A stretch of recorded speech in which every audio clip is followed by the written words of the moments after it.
तो हेलो दोस्तों, कैसे हैं आप लोग। हमने इससे पहले वाली वीडियो में अपने वर्णमाला चैप्टर के यूपी पुलिस कांस्टेबल के प्रीवियस ईयर प्रश्नों को सोल्व किया था। हम अपने आगे के प्रश्नों को देखेंगे। ये यूपी पुलिस कांस्टेबल के लिए बहुत ही इंपॉर्टेंट प्रश्न है। ये यूपी पुलिस कांस्टेबल के प्रीवियस ईयर भी इंपॉर्टेंट प्रश्न है। इससे रिलेटेड आप अपने प्रश्नों की तैयारी कर सकते हैं। ये आपके लिए बहुत ही इंपॉर्टेंट प्रश्न है और आपको बहुत ही हेल्प मिलेगी। अपने देखते हैं अपने 11वें प्रश्न को। इनमें से किसका उच्चारण स्थान कंठ है। तो इसको थोड़ा समझने वाले प्रश्न है, इससे बहुत ही प्रश्न बनते हैं। तो ये आपको टेबल थोड़ी समझनी पड़ेगी, उसे अपने इसे याद भी रखना पड़ेगा। तो ये आते हैं कंठ्य, तालव्य, मूर्धन्य, दंत्य, ओष्ठ्य। जो कंठ, जो गले के कंठ से बोले जाते हैं उन्हें कंठ कहते हैं। जो तालु, जो कंठ से ऊपर से बोले जाते हैं उन्हें तालु कहते हैं। मुध्य, जो मुख से बोले जाते हैं उन्हें मुख्य मुध्य कहते हैं। जो दंत से बोले जाते हैं उन्हें दंत कहते हैं। जो होठ से बोले जाते हैं उन्हें होठ से कहते हैं। तो इसमें ये अक्सर आते हैं कै खे डे डे, ये कंठ से बोले जाते हैं। चे छे जैसे ये तालु से बोले जाते हैं। मधुर जाते हैं, टे ठे से बोले जाते हैं। ये दंत से बोले जाते हैं। तो इसमें ये स्वरों की संख्या है, मैंने इसके साथ ही लिखे है। ये जो स्वर है ये स्वर है, ये कंठ के स्वर है, ये तालु के स्वर है, ये मधुर के, ये दंत के, ये होठ से के। और ये मैंने ये अक्सर ये गिनती लिखी है 1 2 3 4 5। ये आपको आगे अगले वाले प्रश्न में आगे समझ में आएगा। तो इसमें एक प्रश्न में पूछा गया, इनमें से किसका उच्चारण स्थान कंठ है। मतलब कि इन अक्षरों में कौन सा व्यंजन कंठ से बोला गया है। तो तय, तय इसमें नहीं है। पै, पै भी इसमें नहीं है। चे भी इसमें नहीं है। जो है गै, गै कंठ से बोला गया है। तो यह गै हमारा आंसर होगा। तो अब देख सकते हैं। तो अपना दूसरा प्रश्न, गै जय छः छः टे, इनमें तालव्य, महापुराण, ओष्ठ्य वर्ग कितने हैं। तो ये प्रश्न बहुत ही इंपॉर्टेंट है और समझने के लायक है। तो इसे मैं समझाता हूँ। तालव्य, ताल्य मतलब कि तालव्य कंठ से ऊपर के बोले गए। तालव्य तालु, तालु से बोले गए। इसमें देखते हैं अब इस टेबल की सहायता से इस प्रश्न को सोल्व करेंगे। तो ये जो तालु में आने वाले, इसमें देखते हैं ये 5 व्यंजन दिए गए। पहले देखते हैं तालु में कौन कौन से आ रहे हैं। तालु में च, च है, इसमें च है, झ, झ भी है, और जय, जय भी है, और झ, झ, ये गे और टे, ये दोनों कट गए। हमारे पास बच्चे तालु में आने वाले अक्सर जय, झ और च, ये तालु के हो गए। फिर देखते हैं महाप्राण। अब देखते हैं महाप्राण क्या होता है। महाप्राण होते हैं इसमें 2 और 4। जो ये मैंने अक्सर लिखे हैं ना, ये 2, 1 2 3 4 5, ये पहली लाइन, ये दूसरी, ये तीसरी, ये चौथी और ये 5वीं। महाप्राण की लाइन है 2 और 4, 2 और 4। हमारे पास तालु में आने वाले अक्षर थे जय, झ और च। ये दोनों तो कट गए, तो तालु में नहीं आ रहे, तो महापुराण में तो जब आएंगे। तो अब देखते हैं 2 और 4 में कौन कौन से आ रहे हैं। इन तीनों अक्षरों में थे। 2 और 4 में आ रहा है झ, झ भी है, और 4 में छ, और जय, ये जय आ गया तीसरी लाइन में, तो ये जय भी कट गया। और ये जो हमारे पास बचा था च, च आ रहा है फर्स्ट में, तो ये भी कट गया। हमारे पास बचा अब झ। महाप्राण ताउल्य के हिसाब से बचे थे 3 अक्षर, और महाप्राण के हिसाब से बचे अब हमारे पास बचा 1, बच झ, झ बचा। अब देखते हैं घोष में ये झ आ रहा है या नहीं आ रहा। घोष में होते हैं 3 4 5 लाइन वाले, 3 ये एंड के 3 4 5। और देखते हैं घोष, महाप्राण तक आ रहा था हमारे पास बस एक अक्षर, जो कि है झ, झ, और झ आ रहा है सेकंड वाली लाइन में। अब ये घोष को देखने के लिए 3 4 5, अब 3 4 5 के अक्षर तो हमारे पास कुछ है नहीं, झ 3 4 5 में नहीं आता, तो ये हमारे सारे अक्षर कट गए। तो उस वर्ग कितने हैं, तो हमारे पास बचे 0, तो हमारे पास 0 आंसर आ गया। तो ये आपको इससे रिलेटेड बहुत से प्रश्न है वो नीचे, और आपको डिटेल से नीचे समझ में आएगा। तो आपको ये समझना होगा कि ये ध्यान रखना होगा, ये टेबल बहुत इंपॉर्टेंट है आने वाले सवाल को सोल्व करने के लिए। तो इस टेबल को जरूर ध्यान रखना। ये महापुराण होते हैं। महापुराण आपको समझाया कि महापुराण, ये जो टेबल बन रही है इसमें जो ये दूसरी और चौथी लाइन है, ये दूसरी और चौथी सीधी लाइन, इसमें अक्षर आने, इनमें इस लाइन में आने वाले अक्षरों को महापुराण कहते हैं। इन महापुराण की संख्या होती है 15। और घोष है, घोष, घोष की संख्या होती है 3 4 5, ये एंड के 3 4 5 ये वाली लाइन, और इनकी संख्या होती है 31। ये ध्यान रखना, ये प्रश्न भी याद रखता है। महापुराण की संख्या कितनी होती है 15, घोष की संख्या होती है 31। तो हम देखते हैं 13% को, इनमें से किसका उच्चारण स्थान ओष्ठ्य है। ओष्ठ्य मतलब होठ से बोले जाने वाले। गे, ते, चे, पे, ओष्ठ्य आपको दिख रहा होगा। ओष्ठ्य ये रे, ओष्ठ्य पे, फे, बे, भे, में। तो इसमें देखते हैं गे आ रहा है कि इसमें गे, गे नहीं है इसमें ओष्ठ्य में। ते, ते भी नहीं है, और चे, चे भी नहीं है, और ये पे, पे है, पे ओष्ठ्य से बोले जाने वाला अक्षर उच्चारण ओष्ठ्य पे, ये हमारा आंसर होगा। देखते हैं अपने निचले क्वेश्चन को। तो ये देख सकते हैं आप, ये 14% उसी टेबल से रिलेटेड आया है। मधुन्या अल्पप्राण ओष्ठ्य व्यंजन वर्ण का उदाहरण कौन सा अक्षर है? मधुमेह मतलब कि मुख से बोले जाने वाले अक्षरों में, और अल्पप्राण अघोष व्यंजन वर्ग का उदाहरण कौन सा है? तो पहले देखते हैं हम, ये हमारे पास अक्षर है से डे टे चे, से डे चे चे। तो ये पहले देख लो मुख से बोले जाने वाले अक्षर कौन कौन से इसमें से। हमारे पास अक्षर थे से डे टे चे, मुख से बोले जाने, टे भी आ रहा है हमारे पास को, उसमें टे भी है, टे डे और टे ढे ढे नहीं है हमारे पास, डे डे है और ढे भी नहीं है, रेन भी है, नन। तो हमारे पास मुख से बोले जाने वाले अक्षर इनमें से पहले जो मुख के हैं वे हैं डे और टे, ये मुख से बोले जाने वाले। और इसमें देखते हैं अल्पप्राण, अल्पप्राण देखते हैं अल्पप्राण में भी आ रहे हैं क्या। अल्पप्राण में आते हैं अक्सर 1, 3, 5 वाली लाइन वाले अल्पप्राण। तो हमारे पास अक्सर बचे थे मुख से बोलने वाले डे और टे, और अल्पप्राण में आते हैं 1, 3, 5। डे और टे आते हैं 1, 3 में और 5 में। तो डे और टे जब भी बच गए, अल्पप्राण में भी आ रहे हैं। अल्पप्राण में भी अघोष व्यंजन, अघोष व्यंजन की संख्या होती है 1, 2। डे और डे, टे और डे अघोष व्यंजन की संख्या होती है 1, 2। टे और डे होते हैं 1, 3 में, तो 1, 2 अघोष व्यंजन, तो तीसरे वाला कट गया, तो वह होता है टे। तो ये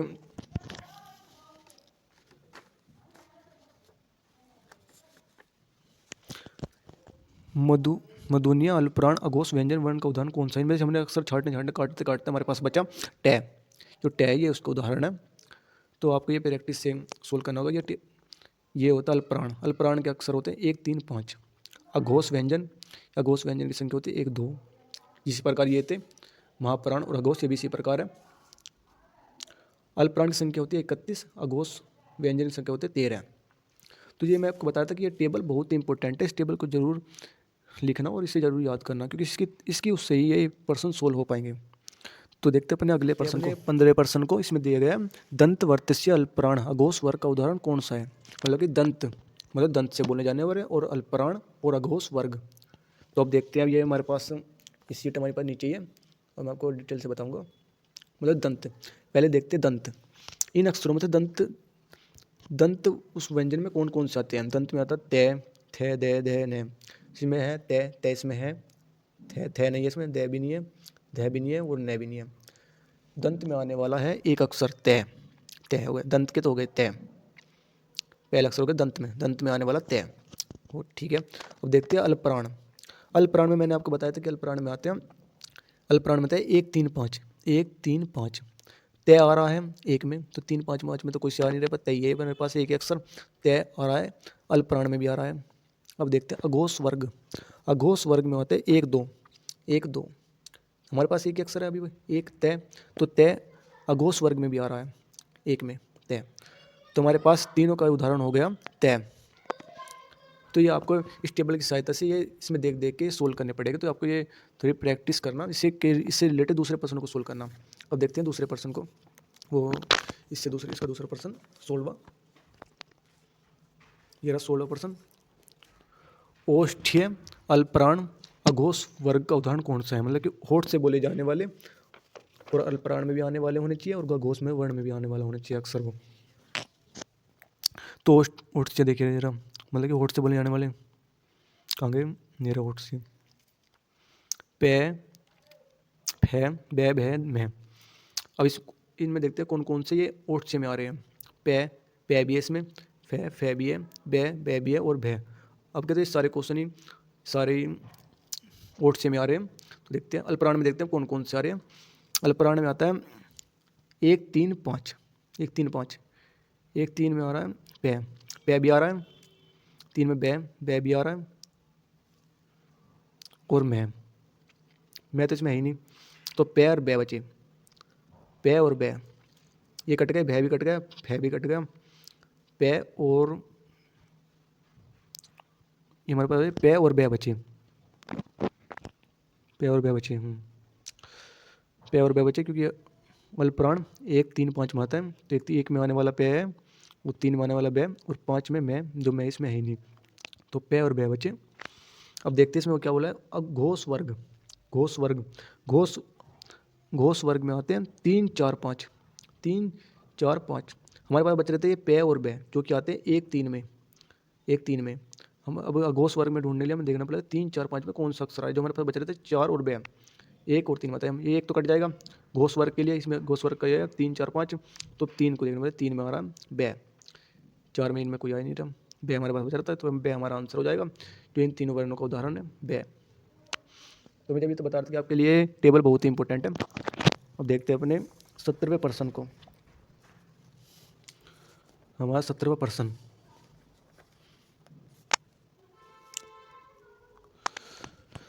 सत्रहवें प्रश्न में दिया गया है ओष्ठीय महाप्राण घोष व्यंजन वर्ग का उदाहरण कौन सा है। मतलब होठ से बोले जाने वाले और महाप्राण भी होने चाहिए और घोष व्यंजन भी होने चाहिए। मतलब देखते हैं होठ से बोले जाने वाले, होठ से हो रहा है, होठ से पे भे भे भे में, इसमें देखते हैं कौन कौन सारे वे ओठ से में नहीं आ रहा, भे ओठ से में आ रहा है, और फे भी आ रहा है, और वे नहीं आ रहा। हमारे पास आ रहे हैं 2 अक्षर, भे और फे।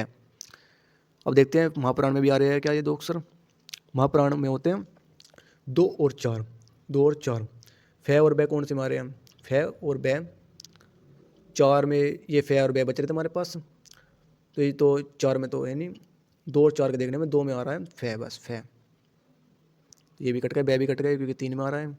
घोष व्यंजन होते हैं, घोष वर्ग, घोष व्यंजन वर्ग होते हैं, फे बच रहा हमारे पास अभी, वो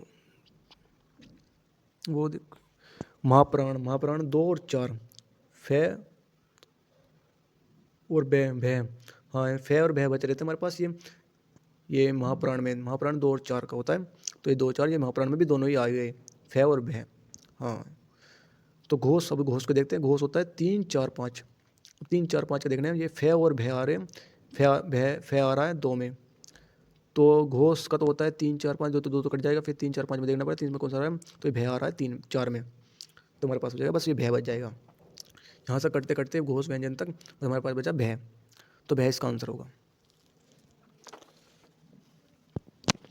अब इसी प्रकार ये 8वां प्रश्न,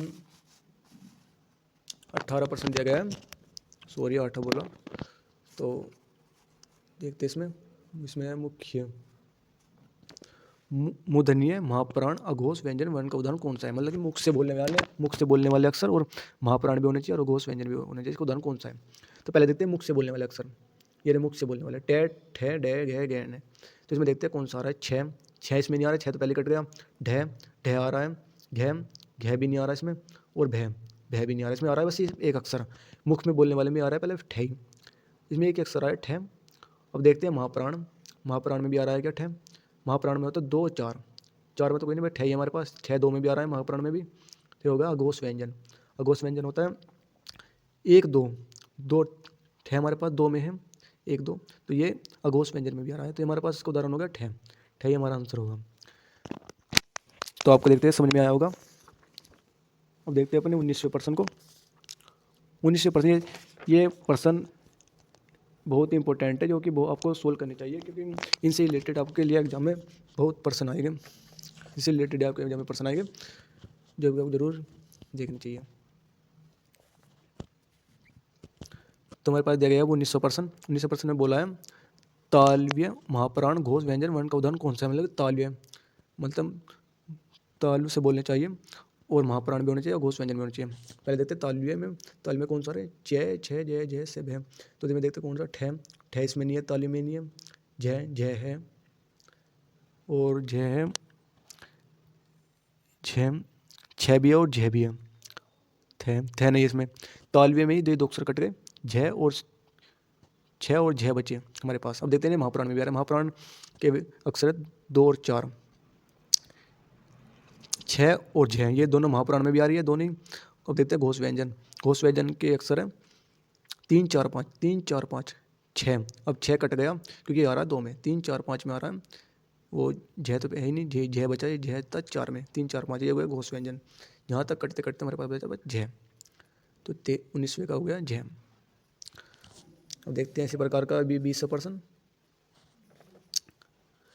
कंठीय महाप्राण घोष व्यंजन वर्ण का उदाहरण है, मतलब कि इनमें जो एक व्यंजन दिए गए ये इनमें से कंठ्य का उदाहरण भी होना चाहिए, महाप्राण भी में भी होना चाहिए और घोष व्यंजन में भी होना चाहिए। तो देखते हैं पहले कंठ्य में कौन कौन से अक्षर आ रहे हैं। कंठ में कै ख ग ढ द, तो इनमें देखते हैं कै तो इसमें है ही नहीं, वो देखते हैं घ इसमें है क्या, घ भी है, फे नहीं है इसमें, फे कट गया, घ भी है और घ भी है, तो ये फे तो पहले ही कट गया क्योंकि कंठे में नहीं आ रहा है, कंठे में आ रहे हैं 3 अक्षर, घ सॉरी ये भी कट गया, ये ध इसमें क्या आ रहा है, फे घ और घ, क्योंकि ये ध इसमें नहीं आ रहा है और फे भी इसमें नहीं आ रहा है, तो कंठे तक ही हमारे पास बचे 2 अक्षर, घ और घ, ये कंठे में आ रहे हैं। अब देखते हैं ना ये महाप्राण में भी आ रहे हैं क्या, महाप्राण के अक्षर हैं 2 और 4, घ और घ बच रहे हैं हमारे पास 2 और 4, 2 4 में ये ग आ गया हमारे पास तीसरी लाइन में, तो तीसरा महापुराण का अक्षर नहीं है, तो ये ग भी कट गया हमारे पास, बचा 2 और 4 महापुराण के अक्षर हैं, तो 4 में आ रहा घ, तो घ बचा। अब देखते हैं घोष व्यंजन, घोष व्यंजन में आते हैं 3 4 5, अब घ आ रहा है 4वें में लाइन में, तो घ हमारा आंसर होगा घ, क्योंकि घ कंठे में भी है, महाप्राण में भी है, घोष में भी है, तो ये हमारा आंसर होगा। अब देखते हैं अपने 21वें प्रश्न को। 21वें प्रश्न में बोला गया है मूर्धन्य अल्पप्राण अघोष वर्ण का उदाहरण है, मतलब मुख से बोले जाने वाला और अल्पप्राण भी होना चाहिए, अघोष वर्ण भी होना चाहिए। अब मुख से बोलने वाले जाने वाले को देखते हैं, मुख से बोले जाने वाले को देखते हैं, हाँ दिखेगा आपको, मुख से बोले जाने वाले होते हैं ये टे ठे डे घे ने, ये हो गए। तो मुख से बोले जाने वाले इसमें देखते हैं चे आ रहा है क्या इसमें, चे तो इसमें मुख्य में नहीं आ रहा, टे आ रहा है इसमें, वे भी नहीं आ रहा इसमें, और दे भी नहीं आ रहा मुख्य से बोले जाने वाले में। तो हमारे पास एक अक्षर आ रहा है टे टे टे मुख्य से बोलने वाले जाने वाला। अब इसमें देखते हैं अघोष, ये अघोष में भी आ रहा है क्या, वो अल्पप्राण में भी आ रहा है क्या, अघोष में भी आ रहा है। अल्पप्राण होते हैं, अल्पप्राण मैंने बताया कि 1 3 5 1 3 5 1 3 5, हमारे पास आ रहा था टे, मुख से बोले जाने में टे 1 3 5 अल्पप्राण के लिए, तो एक में आ रहा है टे, अल्पप्राण में भी आ रहा है। अब देखते हैं अघोष, अघोष में आ रहा है 1 2 1 2, तो टे अघोष में भी आ रहा है, तो ये हमारा टे आंसर हो जाएगा।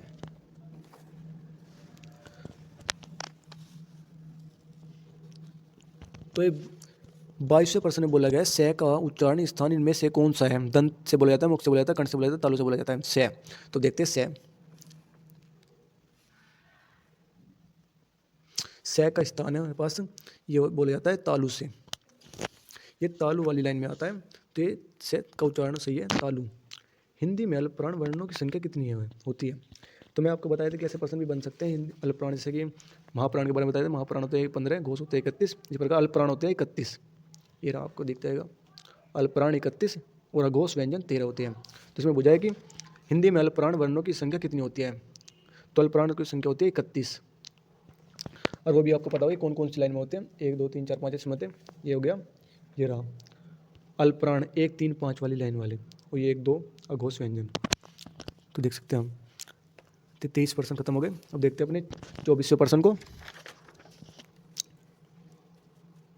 इनमें से किस शब्द में रे की मात्रा का उपयोग हुआ है, हो गया वृष्टि, वृष्टि, यह रे है, ये जो दूसरा है वृष्टि में हुआ है रे की मात्रा का उपयोग, और ये दूसरा दिया गया है ऑप्शन में रिपु, रिपु में जो है इसमें रे का सामान्य रूप उपयोग हुआ है, मतलब रे का सामान्य रूप उपयोग हुआ है, तीसरे में क्रिया, इसमें क्या रे के नीचे लग रहा है रे, जिसमें रे का पदन रूप उपयोग किया गया है। वो चौथा क्वेश्चन वर्षा, इसमें आधार है, इसमें जो ऊपर लग रहा है ये एक आधार है, इसमें रे का आधार रूप उपयोग किया गया है।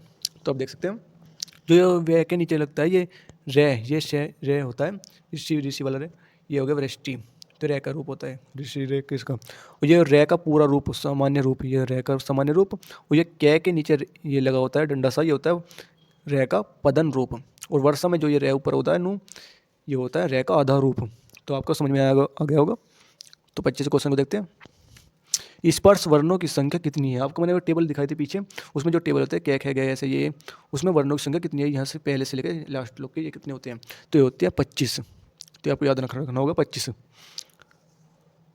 अनुनासिक स्वरों का उच्चारण स्थल कौन सा है? अनुनासिक स्वरों का उच्चारण स्थल कौन सा है? ये होगा नाक और मुंह। इसका सही आंसर होगा नाक और मुंह। अनुनासिक स्वरों का उच्चारण स्थल कौन सा है? नाक और मुंह। तो देखते हैं 27वें क्वेश्चन को। 27वां क्वेश्चन है, कौन सा वर्ण पंचमाक्षर है? कौन सा वर्ण पंचमाक्षर है? मैं, द, ग, श। तो ये हो गया मैं वर्ण पंचमाक्षर है। 28% देखते हैं। व्याकरण का वह विभाग जिसमें शब्द के भेद, देखते हैं, वर्णमाला का वह विभाग जिसमें शब्द के भेद, रूप, बनावट आदि वर्ण होते हैं, वह क्या कहलाता है? वर्णमाला का वह भाग जिसके शब्द के भेद, रूप, बनावट आदि वर्ण होते हैं, सभी वर्ण होते हैं, वह क्या कहलाता है? वाक्य विचार, वर्ण विचार, भाषा विचार, ये हो गया शब्द विचार। तो इसका सही उत्तर है शब्द विचार। 29% देखते हैं। वर्णमाला का कौन सा अक्षर पुल्लिंग नहीं है? वर्णमाला का कौन सा अक्षर पुल्लिंग नहीं है? ए, पे, बी में देगा ई, ऋष, इस तीसरे में देगा चैट है, चौथे में देगा जय, ए। तो इसका सही आंसर है ई, ऋष। ये 3 स्त्रीलिंग, बाकी सब पुल्लिंग होते हैं। तो मैं देखा पुल्लिंग नहीं है, तो ये पुल्लिंग है, ये भी पुल्लिंग है, और ये पुल्लिंग है। ये जो 3 अक्षर है, ये व्यंजन है, इन्हें ध्यान रखना, क्योंकि ये तीनों ही स्त्रीलिंग होती है, बाकी सब पुल्लिंग होते हैं। तो याद रखने वाली बात है। तीसरा प्रश्न दिया गया हमारे पास, ए के उच्चारण में और डैश की सहायता ली जाती है। मतलब ए के उच्चारण में किसकी सहायता ली जाती है? तो ए को अक्षर बनाने, ए अक्षर के लिए ए प्लस ई, कंठ, ए हो गया कंठ, ये ई हो गया तालु। तो ए प्लस ए, तब ये बनेगा। तो ये बनेगा ये, और ये बनाना ए, तो इसके लिए ए प्लस ए। तो इसमें हमारे पास इसके उच्चारण के लिए कंठ प्लस तालु, तो ये हमारा सही आंसर होगा। आप देख सकते हैं इधर, ये ए के उच्चारण के लिए ए प्लस ई, जो ए का रूप है वो है कंठ, ई का जो है तालु। अब देख सकते हैं 31%, इनमें से कौन सा व्यंजन ऊष्म व्यंजन है? ऊष्म व्यंजन की संख्या होती है 4। कौन कौन से होते हैं? श, है, ये होते हैं 4। ये आपको याद रखने होंगे। तो इसमें आप देख सकते हैं कि ऊष्म व्यंजन में कौन कौन से आ रहे हैं। डे नहीं आ रहा इसमें, टे भी नहीं आ रहा, ते भी नहीं आ रहा, जो है ये आ रहा है। ये या ऊष्म व्यंजन का उदाहरण है। तो अब देखते हैं अपने 32वें प्रश्न को। निम्नलिखित में से घोष वर्ण के लिए कौन सा युग्म सही है? मतलब इसमें आ गया घोष वर्ण। घोष वर्ण मैंने आपको बताया था कि ये देख सकते हैं आप, घोष वर्ण इसमें 3, 4, 5 में आ रहे हो। देखो अब देखते हैं घोष वर्ण हो गए 3, 4, 5 में आने वाले। 6 तय आ रहा है क्या इसमें? जो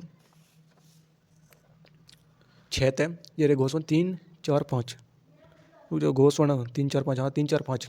6 तय आ रहा है क्या इसमें? 6, 6, 6, 6, 3, 4, 5 के बीच में 6 तो इधर है, ये भी नहीं होगा। चैथ है क्या आ रहा है इसमें? नहीं, ये भी नहीं आ रहा। सैफ है भी नहीं आ रहा इसमें।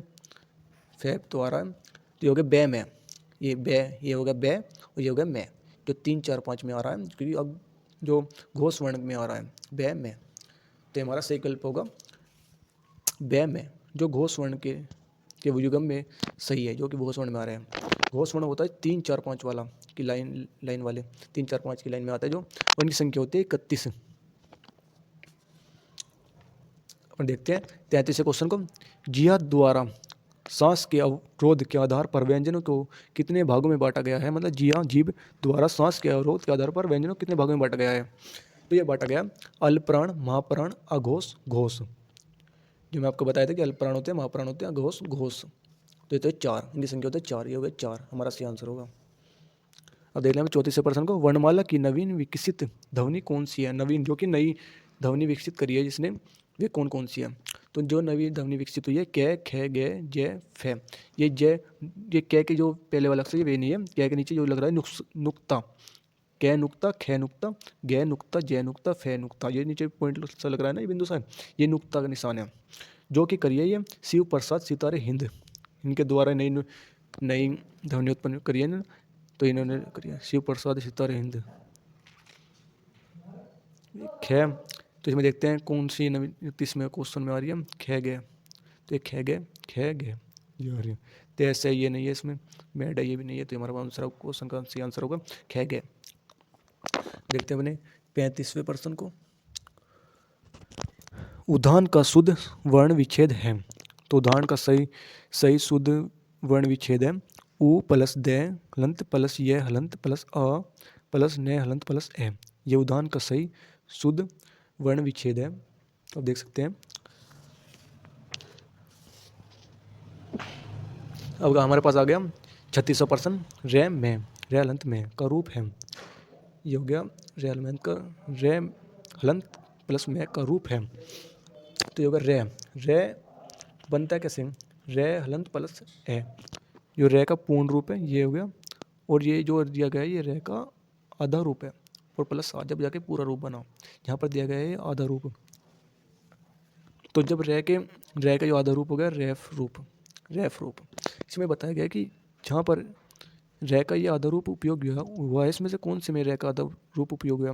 तो आपको मैंने पिछले क्वेश्चन में समझाया था कि ये जो रे ये ऋषि का रे है, ये जो रे ये दूसरा रे जो आधा रे होता है ये इस प्रकार का होता है, जिस प्रकार रे का आधा रूप यहाँ उपयोग हुआ है उसी प्रकार में दिखाना कि रे का आधा रूप कौन से क्वेश्चन में हुआ है। तो मैं के ऊपर जो रे लग रहा है ये आधा रे है, तो ये आंसर इसका सही होगा।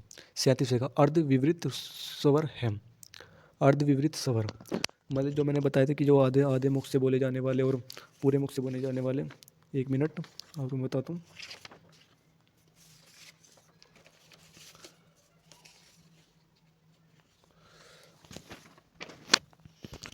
जो अर्ध विवर्त स्वर से बोले जाने वाले होते हैं उनमें होता है ए।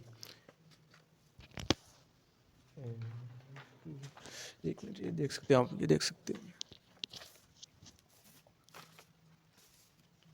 ये हो गया मुख खुलने के आधार पर पूरा विवृत, अर्ध विवृत ये रहा, अर्ध विवृत में आते हैं ए ओ, तो इसमें देख सकते हैं आप, ये क्वेश्चन यहाँ से है अर्ध विवृत में आ रहा है ए ओ, तो इसमें देखते हैं ए आ रहा है, अर्ध विवृत में ओ नहीं आ रहा, ए नहीं आ रहा, ए नहीं आ रहा। तो ये 35 क्वेश्चन थे यूपी पुलिस कांस्टेबल के प्रीवियस ईयर क्वेश्चन पे है ये, जो कि बहुत इंपॉर्टेंट है, जो कि आपको अवश्य याद करने बहुत ज़रूरी है, जो कि आपको इससे रिलेटेड परीक्षा में देखने को मिल सकते हैं। आशा करता हूँ कि आपको ये वीडियो अच्छी लगी हो, तो धन्यवाद। जय हिंद, जय भारत।